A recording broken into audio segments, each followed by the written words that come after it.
Ito ang tinatawag na ripple-lipped fish. Ito ay isang isda na may asul na dugo. Karamihan sa atin ay walang gana sa mga asul na pagkain, ngunit sa Japan, ito ay isang delicacy.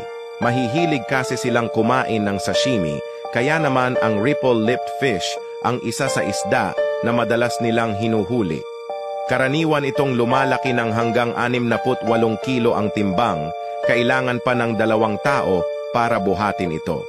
Ang rippled-lipped fish ay kilala rin bilang Napoleon fish. Maaari itong mabuhay ng 30 hanggang 50 taon sa malalim na parte ng dagat. Talagang paborito ito ng mga Japanese dahil sa napakasarap na lasa ng laman nito. Ito ay may kahanga-hangang lasa, ngunit sa kasamaang palad dahil sa overfishing ay nanganganib na ding maubos ang species ng isdang ito. Upang malinisan ang isda na ito, ang unang hakbang ay alisin ang malagkit na slime sa katawan nito. Pagkatapos ang kutsilyo ay ginagamit upang maingat na alisin ang mga kaliskis nito at ang matigas na palikpik ay pinuputol kaagad. Ang isdang ito ay tinatawag din na aristokrat ng dagat dahil sa asul nitong dugo. Ang visera ng isda ay dapat ding linisin. Pagkatapos ng pagputol ay umaagos ang asul na dugo nito.